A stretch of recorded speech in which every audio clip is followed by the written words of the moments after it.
In the town of Greendale, where it always feels like Halloween, there are two paths that a person might walk. The path of light and the path of night. Both paths are equally fraught with danger and treachery. But being the good witch that I am, I'm here to help you navigate these paths and survive a night in Greendale. Hi there guys, I hope you enjoyed that spooky introduction.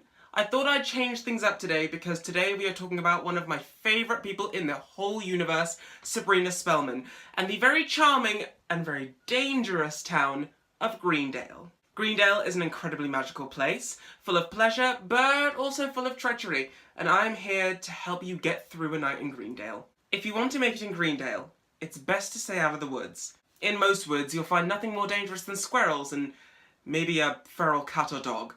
But in the forests of Greendale, you'll find full-blown satanic rituals, werewolves, and the spirits of the damned still wandering the earth. The average witch could come up against these things and have no problem, but if you are mortal, it's best to stay away or risk a very painful death. As dangerous as the witching world of Greendale is, the mortal world isn't that much safer.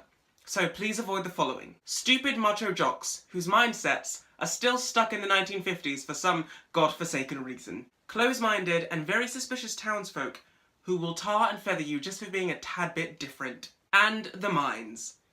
You might think I'd mention the mines on the witching side of things because they lead directly to hell, but I just feel like it's a good idea never to go in mines anyway. They are very dangerous and very unappealing. If you're a mortal taking a lovely trip to Greendale and you want to live an unbothered and magic-free life, you should probably stay away from witches, which sounds hard, but actually isn't. Witches tend to live for hundreds and hundreds of years, and for the most part, they haven't quite gotten over the fashion trends of the 1800s. So if you see anyone in period dress and there's not a Renaissance fair going on, run the other way. They say that kindness costs nothing, and that's an attitude you'll want to take into Greendale.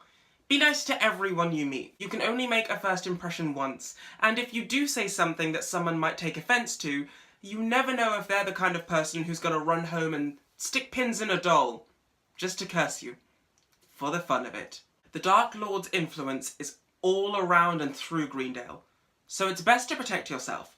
Surround your house, or wherever it is that you're staying, with iron spikes and raw onions. Yes, the devil can be warded off with pieces of metal and raw vegetables. Apparently. Now, if you're the kind of mortal that likes magic and actually wants to have a witchy time up in Greendale, well, you can always head on down to the Spellman Mortuary and hit up our good girl Sabrina. Sabrina's a cool chick who's always there to help her friends or anyone in need, so if you need a little bit of witchy know-how, just ask. She'll give you the magic. Understand that all magic comes with a cost, but if you're willing to pay it, way! It's best to know before you enter Greendale, if you see three very pretty girls muttering in Latin or some other sort of dead language, those are the Weird Sisters, and it's best to avoid them at all cost. Their lists of likes are killing witch hunters, cursing boys, and reading people's minds just for the fun of it. They're dangerous and they're invasive. So guys, that is all I have for today's video about Greendale. I hope you had a witchy time watching it. If you did like it, please give this video a thumbs up, and write down in the comments if there are any other places you'd like me to talk about. Please follow this channel so that you can see all of my other content, and yeah, that's it. Bye!